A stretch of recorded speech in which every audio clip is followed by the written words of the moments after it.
მომავალი თაობა მაინც ჩვენგან განსხვავებული წესებით და ღირებულებებით აღზარდოთ.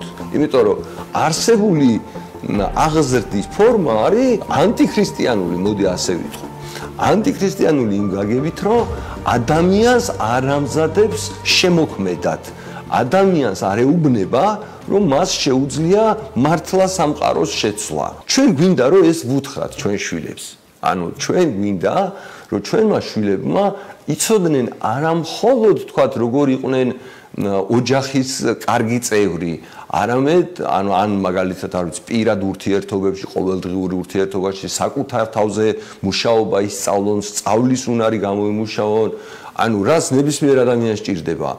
არამედ რაღაც თვალსაზრისით აი მივცეთ ზედა მიზანი რა, რომ რაღაც ყველაზე ღირებული მიზანი რაც შეიძლება იყოს ადამიანის არის რომ ისეთი პოლიტიკურ ცხოვრებაში მიიღოს მონაწილეობა, რომელი პოლიტიკური ცხოვრებითაც შეიძლება ყველაზე ახლო მივიდეს ქრისტიანულ წესრიგთან, რომელშიც ძალადობა იქნება მინიმალურამდე დაყვანილი, რაც კი შეიძლება ცივილიზებულმა კაცობრიობამ მოიფიქროს და ყველაფერი იყოს რაღაცნაირად ადამიანებს შორის მეტ თანამშრომლობაზე დაფუძნებული. სიმართლეზე დაფუძნებული ურთიერთობები ბევრად უფრო სასარგებლოა. ის ტექნიკა, რომელსაც ჩვენ სკოლაში ჩვენი მოსწავლეების მიმართ გამოვიყენებთ, ამ ადამიანებს გამოადგებათ პირად ცხოვრებაში ნებისმიერ საზოგადოებაში, ნებისმიერ დასავლური ტიპის საზოგადოებაში. შეიძლება რაღაცა აფრიკაში რომ წავიდნენ და რომელიღაც ტომთან ერთად რომ გადაწყვეტონ ცხოვრება, შეიძლება არ გამოუადგეთ, მაგრამ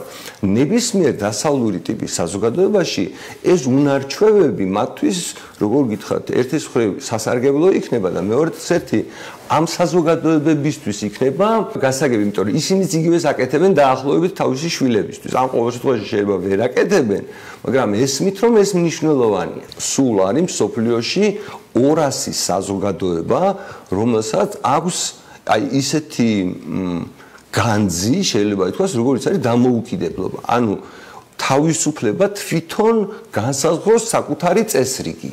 ხო და ანუ წარმოიდგინეთ, რომ აი ესეთი იშვიათი სიმდიდრე გაგვაჩნია.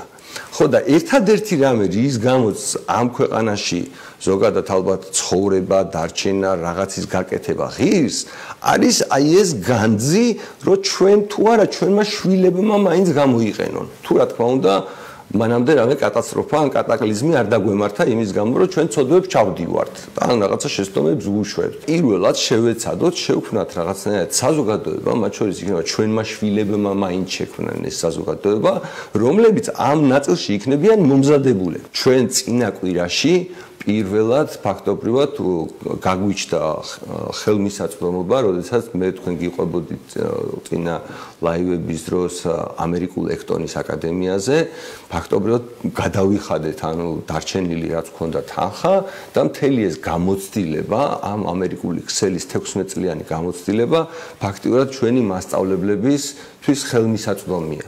და მათ შეუძლიათ რომ უბრალოდ მშობლებს ის კი არ უთხრან რომ აი ჩვენ ყოველდღიურად ამას ვაკეთებთ როგორც მოვიფიქრებთ, არამედ ჩვენ ზურგს გვიმაგრებს უკვე რეალურად ის გამოცდილება, რომელიც მსგავსი ტიპის სწავლებაში გამოიყენება უკვე 16 წლის მანძილზე. და შესაბამისად ეს ფაქტორიც ჩემი აზრით მგონია რომ ძალიან მნიშვნელოვანია. მიუხედავად იმისა, რომ შეიძლება ის განსხვავებული საზოგადოება და ზოგადად განსხვავებულ საზოგადოებებში ფუნქციონირებს, პროფესორის ესეც მაგის დამადასტურებელი მაგალითია, რომ ამ სკოლის ქსელი არა მარტო ამერიკაშია თქვა გავრცელებული, არამედ ევროპის ბევრ ქვეყანაში იქნება თუ აზიის ქვეყნებშიც კი, ასეთ ამ სკოლის ამ ქსელის წარმომადგენელი სკოლები არსებობენ. და ჩვენთვისაც რაღაცნაირად ზურგია რა ეს გამოცდილება, რომელიც თქვა ჩვენ შეიძლება უკვე ჩვენს მოსწავლეებს შევთავაზოთ და ფაქტობრივად რა ვიცი მშობლებს შევთავაზოთ, რომ მოდი ხალხო ამ პრინციპების მიხედვით აღზარდოთ შვილები და თუ ჩვენ ამ პრინციპების მიხედვით ამ სწორ ადამიანებთან თუ სწორი პრინციპებით მომუშავე ადამიანებთან თანამშრომლობით ერთად გავაკეთებთ, მაშინ ჩვენ იდეაში პირველად გაგვიჩნდება შანსი რომ ყავდეს ხალხი, რომლებსაც ნაცვლად იმისა, რომ აი სკოლიდან საერთოდ რაღაცნაირად დახშული ქონდეთ იმის უნარი რომ ერთმანეთთან ზოგადად ილაპარაკონ, ითანამშრომლონ, უყვარდეთ ერთმანეთი, რაღაცა საკუთარი ცხოვრების მიზანზე ფიქრობდნენ, რომ მართლა ეს განძი გააჩნიათ, რომ ამ საზოგადოების რაღაც დამოუკიდებელი საზოგადოების წევრები არიან, რომლებზეც ყველაფერია დამოკიდებული. არა მარტო ჩვენმა შვილებმა მიიღონ ამით სიკეთე, არამედ რაღაც თვალსაზრისით საზოგადოებასაც, ჩვენს ნათესავებს, ჩვენს ოჯახებს თუ უფრო სხვა ისინიც ხო ყავს ბავშვები, რომლებიც ჩვეულებრივად გააგრძელებენ საჯარო თუ სხვა ტრადიციულ სკოლებში სიარულს.